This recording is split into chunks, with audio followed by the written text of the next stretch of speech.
What's happening, guys? Welcome back to Left Turns Only, and welcome to our short track special. Today we're going to be talking about Martinsville, and we're going to be talking about Richmond. And one of those races was a lot more entertaining than the other one, so let's get into it. A couple weeks ago, our first short track, we got Martinsville.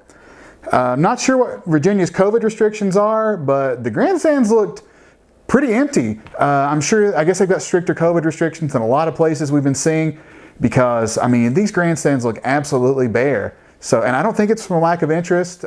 All right, so let's move on to stage one. Blaney looking awesome. He's just blazing his way through traffic. He goes on to win stage one. No real shocker there. He's absolutely killing it, stage one. And one thing about Martinsville is, it's a short track in the truest sense of the word. They made a comment in the booth that if there wasn't for lap traffic, the leader would have nobody to race against, and that's kind of the way it went for stage one. Actually, for a lot of the race. Moving on to stage two, Bubba Wallace tries to get into Kevin Harvick a little bit, and Kevin Harvick very quickly shows that he's not playing around, and he doesn't wreck Bubba, but to quote Dale Sr., he just rattled his cage a little bit, and he definitely did. He showed Bubba really quick who the boss is, and he showed him, don't try that stuff with me, because I'll put you in the wall, I'll put you into anything. Kevin Harvick, legendary veteran, Bubba Wallace still a fairly young guy, trying to get one over on the veteran, and didn't happen that day. Oh, one of the guys I really like, Matty D, he has an unfortunate end to stage two, which leads to a two-lap shootout, which Ryan Blaney wins. Wins stage two. I would have bet the house on Ryan Blaney winning the race, and I would have been dead wrong at this point, because he just looked great the entire race. And I've said it a lot of times, like, I really love Ryan Blaney, so really want to see him win this, but turns out it's not what happened in stage three. Blaney completely falls off in stage three. So he gets caught in traffic, and he says over the radio his car temperatures are running kind of hot, and not sure what exactly happened to his car. Kyle Busch spins out. Brad Keselowski spins out. So the racing gets a lot more aggressive towards the end of the race, kind of what we expected, but we see some typical Martinsville racing towards the end. A lot of beating and banging, super aggressive, and that's the kind of race we want to see. And that's why short tracks are awesome, and that's why Martinsville rules. So we start seeing a couple more cautions. Ryan Newman spins, and then we see the 43 spin, which pretty much the entire pack comes to pit road after the 43 car spun out. So Buescher and Kyle Busch, they essentially stop the entire pack. There's a huge, kind of slam up in the middle of Martinsville, and Keselowski slams right into Kyle Busch. Once again, you just love to see their days ruined. We see Daniel Suarez on fire, and he throws what I thought was a water bottle, but apparently from what I listened to Corey LaJoie's podcast, Stacking Pennies. If you don't listen to it, it's a great listen if you're a NASCAR fan.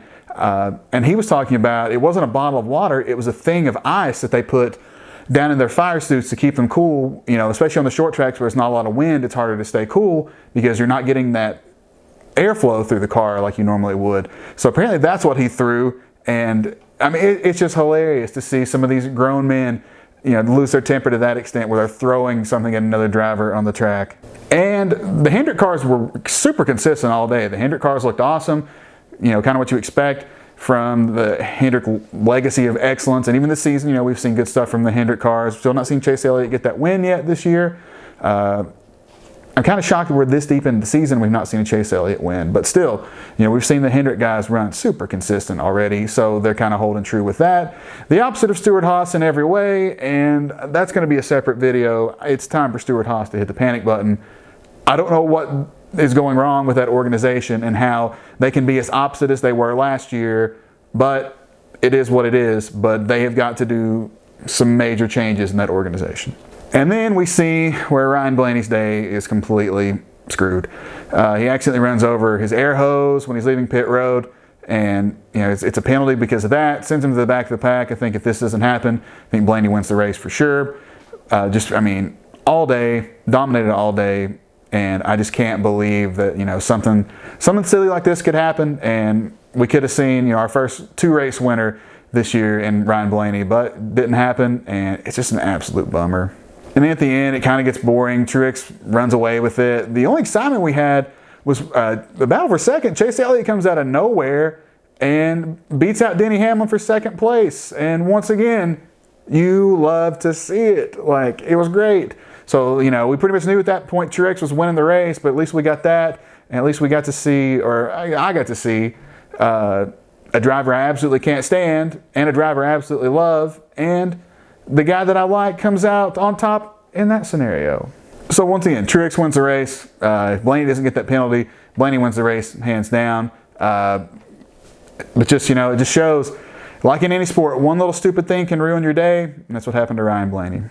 Moving on to our next short track, we are going to Richmond. And this was, with the exception of the Daytona Road Course, my least favorite race of the entire year. Hands down. Oh my God, it was boring. This race was terrible. It was just awful. Stage 1, it's all Denny Hamlin, which is not pleading their case for making it any less boring. It just sucked. Like, it was just awful. And not a ton of action, you know, so it's a Denny Hamlin dominant stage with not a lot of action going on otherwise. Thumbs down. Not great. No cautions. I mean, throughout the entire stage, which, you know, obviously I guess nobody should be a fan of cautions, I guess.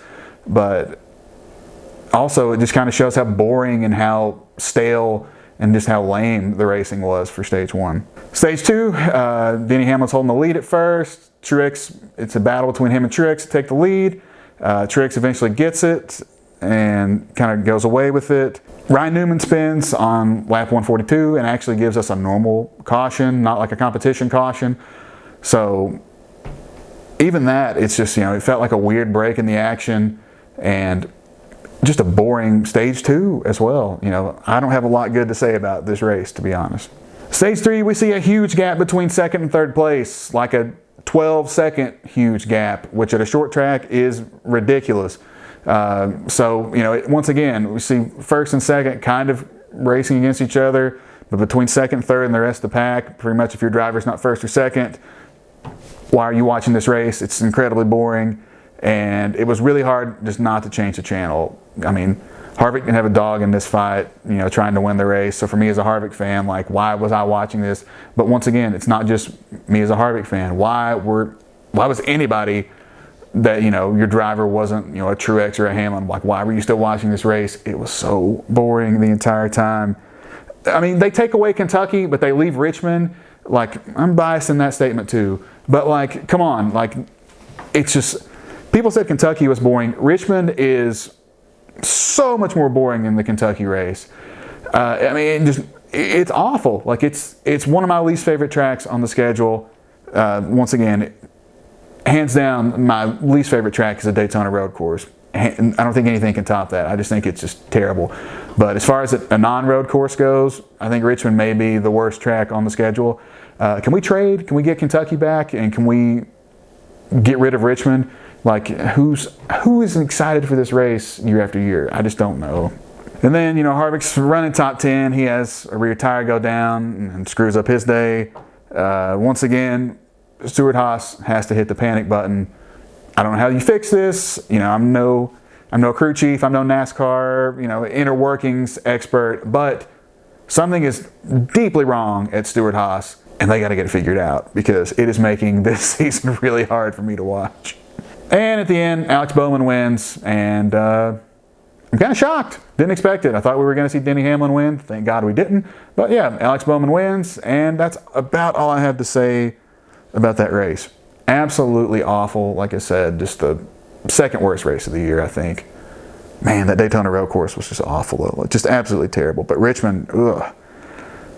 It was just so boring. Oh, okay, I'll give this. The Daytona Road Course was at least more exciting than the Richmond race, but still, man, it was just so boring. So now we've been on short tracks for a while, and now we're going to go to the complete opposite. We are going to the fastest track, the biggest track, one of my favorite tracks. It's a fan favorite and been a fan favorite for years. We're going to Talladega, and I can't wait. You know, I love the short tracks a lot, but it's going to be cool to see the literal opposite. Hop on a super speedway and a track that just everybody loves. It's one of my highest bucket list tracks. So we're super excited. We got Dega this weekend, and that's all I got to say. Who am I making a prediction? Who's going to come out and who's going to win this week? This is the week we see Chase Elliott get that first win of the season. It's happening. I can't explain why it's happening, but I think he's been consistent enough, and he's been just there, just so close. This is the one we see Chase Elliott get his first win of the year, and that's my prediction. All right, guys. Thank you so much for watching Left Turns Only. We'll be back with another video next week. Enjoy the race. Enjoy Talladega. We'll see you next week.